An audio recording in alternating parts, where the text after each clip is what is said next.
There is a velvet case in the Rothschild Archive in London that most researchers never ask to see. Inside it are coins, not British coins, coins from a dozen countries, each one a sample from a gold shipment arranged by a single banker to pay a single army. The case has no plaque. It is not part of any exhibition. It sits in the collection the way a receipt sits in a drawer, proof of a transaction someone completed, but no one was meant to revisit. I found it mentioned in a footnote in a 2006 Stanford University Press monograph, buried in a chapter about bullion transfers during the Napoleonic Wars. The author had been given access to British Treasury papers and to the Rothschild Archive itself, and what he documented, transaction by transaction, was a financial operation so large that it kept 209,000 soldiers alive, armed, and marching toward Waterloo. The case is still there. The story it tells has taken 2 centuries to assemble, and the most important chapter, the one that connects London to Paris during wartime, remains behind a locked door in Roubaix, France. I found it because I was looking for something else entirely. I was trying to trace how Wellington paid his soldiers during the Peninsular Campaign, and the footnote led me backward to Frankfurt, to a narrow street called the Judengasse, and to a coin dealer who would reshape the financing of European war. The Judengasse was not a street in any ordinary sense. It was a walled ghetto in the centre of Frankfurt, 300 metres long, gated at both ends, home to roughly 3,000 people by the middle of the 18th century. Meyer Amschel Rothschild was born there in 1744, the son of a trader in cloth and currency. The family lived in a house marked by a red shield, which is what Rothschild means, though the house itself was later demolished and the name outlived the building by 2 centuries. Meyer Amschel apprenticed with the Oppenheimer banking firm in Hanover, learned the coin trade, and returned to Frankfurt to deal in rare coins and medals. This is where the institutional story begins.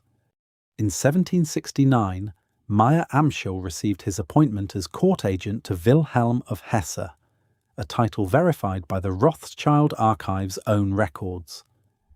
Wilhelm was one of the wealthiest princes in Europe, and his wealth came from a source that is uncomfortable to describe plainly. He rented regiments of Hessian soldiers to foreign powers, most notably to Britain during the American Revolution. The payments for those soldiers flowed through a network of financial intermediaries, and Meyer Amschel positioned himself inside that flow. He did not create the mercenary trade. He serviced it. The distinction matters, but only up to a point. By the early 1800s, Meyer Amschel managed a significant portion of Wilhelm's personal fortune, estimated at £600,000 when the crisis came. That crisis was Napoleon. In 1806, Napoleon's forces invaded Hesse and the Elector fled. There is a persistent legend that Meyer Amschel hid the Elector's fortune in wine casks buried in his garden. The 1905 Jewish Encyclopedia examined this story and dismissed it as romantic embellishment. What the records actually show is more methodical. Meyer Amschel used the Elector's capital as the foundation for an investment pipeline, channeling funds to his son Nathan in London, where they could be deployed in British government securities and commercial ventures beyond Napoleon's reach. The 5 sons were the architecture. Amschel remained in Frankfurt. Solomon went to Vienna. Nathan had already established himself in Manchester and then London. Kalman moved to Naples. Jacob, later known as James, went to Paris. 5 brothers in 5 capitals, communicating by private courier, moving gold and credit across borders that were at war with each other. No government had built anything comparable. No bank had attempted it. Meyer Amschel died on September 19, 1812, before the war reached its climax, before Waterloo, before the system he designed was tested at full scale. He left behind not a fortune in the traditional sense, but a network, and networks, unlike fortunes, compound. Everything I have described so far is, in the language of historians, uncontested. What follows is where the consensus fractures. Here is where the history becomes uncomfortable, not because the facts are disputed, but because the system they reveal was never meant to be visible. In January 1814, Nathan Rothschild entered into a formal contract with John Charles Herries, the British Commissary-in-Chief. Wellington's army in the peninsula and later in Belgium needed roughly £100,000 per month in hard coin. Paper currency was useless on the continent. Soldiers needed to be paid in gold or silver that local merchants would accept. The British government's own transfer networks had failed repeatedly. Established banking houses, including Baring Brothers, had been unable to deliver the volume of specie Wellington required across hostile territory. Nathan built what the government could not. He purchased gold in small quantities across multiple markets, converted it through intermediary currencies, arranged for bullion to be shipped across the Channel, and coordinated deliveries through a web of agents operating in territory controlled by France. What does it mean when a private banker can do what a government cannot, and the government's response is not to build that capacity itself, but to write the banker a larger contract? The pattern does not require speculation. It only requires following the money the way the archive allows, and then noting precisely where the archive stops allowing. By 1815, the scale of the operation had grown beyond anything Nathan or Herries had initially envisioned. British Treasury records show that nearly £10 million in subsidies were channeled to Allied armies in that year alone, and the Rothschild network handled the bulk of the transfers. I want to describe the mechanics carefully, because the mechanics are the story. Nathan would acquire gold in London, sometimes proposing to melt down foreign coins at the Royal Mint to produce British guineas, a proposal documented in Treasury correspondence. He would then arrange shipment across the Channel to agents in the Low Countries, who would convert the gold into local currencies and distribute it to military paymasters. Simultaneously, his brother James operated from Paris, the capital of the enemy, maintaining financial relationships and facilitating transfers that crossed both the Continental blockade and the British naval blockade in the opposite direction. I need to be precise about what is documented and what is inferred. That Nathan financed the British side is beyond dispute. That James operated in Paris and maintained Rothschild financial interests there is also established.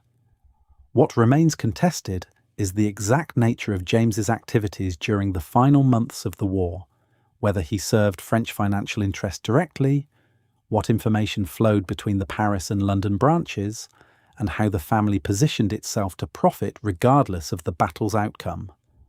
The Paris branch records, held separately in the Archives Nationales du Monde du Travail in Roubaix, remain under dual permission access restrictions.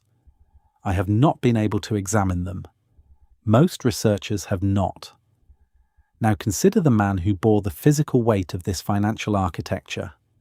He is unnamed in every record I have found, because soldiers at his rank were not named in financial ledgers. He was a British infantryman encamped in Belgium in June of 1815, one of 209,000 Allied soldiers assembled before Waterloo. His pay was 1 shilling per day, documented in regimental pay scales that survive in the National Archives at Kew. He slept in wet wool because the rain that month was relentless, a detail confirmed by multiple campaign diaries and meteorological records. His food was cooked over open fires, fueled by whatever wood could be scavenged from Belgian farmland. He did not know who arranged his wages. He did not know that the coin in his pocket had likely been Portuguese gold 3 weeks earlier, converted through a chain of intermediaries into currency a Belgian merchant would accept. What he knew was simpler and more brutal. He knew that pay sometimes arrived and sometimes did not. He knew that when it didn't, men deserted or starved or took what they needed from civilians.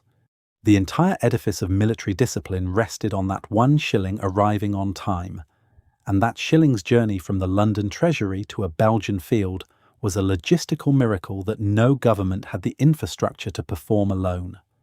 There is a letter in the Rothschild Archive written by a courier named Roubaix, dated June 1815. The letter describes conditions on the continent, and its postscript contains information about troop movements and the outcome of the battle at Waterloo. Niall Ferguson, who was granted access to the archive for his 1998 biography, documented this letter and concluded that Nathan Rothschild received news of Wellington's victory before the British government did. The legend that Nathan used this intelligence to manipulate the London Stock Exchange, selling first to create panic and then buying at the bottom, has been repeated for 2 centuries. Ferguson's conclusion, based on the financial records he examined, was that the trading profits from Waterloo were far less dramatic than the myth suggests. I am working from Ferguson's account because I have not seen the original documents myself, but the profits over the following decade were not mythological. Rothschild family capital grew from an estimated £500,000 in 1818 to £4.33 million by 1828. That growth was driven not by a single speculative trade, but by the structural position the family had built. They were the indispensable intermediary between governments that needed to move money and the physical reality of gold crossing borders. I should note that Napoleon's own war financing operated on a different model, relying primarily on territorial extraction, requisition, and the resources of the Banque de France rather than private banking networks. The Rothschilds did not finance both sides in the simplistic way the myth sometimes claims. The reality was more architectural than that. They built a system that functioned regardless of which side won, because the system's value was in the transfer itself, not in the outcome. If the full records of the Paris branch were opened tomorrow, every ledger James Rothschild kept during those years, would the story we tell about this family change, or would it simply confirm what the architecture already implies? Go back to Belgium. Go back to the field before the battle, before the guns, before the dispatch crossed the Channel. It is the morning of June 18th, 1815, and the infantryman is standing in mud that has not dried in 3 days. His regiment has been awake since before dawn. He can hear the French drums across the valley, a sound that survivors described in letters home as unceasing, like a pulse in the earth. He does not know that his pay was converted from Portuguese gold into Belgian currency by a network of couriers whose names will never appear in any regimental record. He does not know that the man who arranged his wages has already received word of preliminary engagements through a private courier faster than any government dispatch. He knows that his boots are wet. He knows that someone, somewhere, promised he would be paid. He knows that the promise means nothing if he dies in the next 8 hours. The distance between this soldier and Nathan Rothschild's counting house at New Court in London is not measurable in miles. It is measurable in structure. The soldier bears the risk. The taxpayer bears the cost. The intermediary captures the reward. This was not a flaw in the system. It was the system. And the velvet case of coins in the Rothschild Archive is its receipt, still uncatalogued, still unexhibited, sitting in the quiet dark of an institution that took 2 centuries to open its doors. The question I keep returning to is not whether the Rothschilds did anything illegal. By the laws of their time, they almost certainly did not. The question is about the laws themselves. The system that separated risk from reward in 1815 did not end at Waterloo. It was refined, it was consolidated, it was made permanent.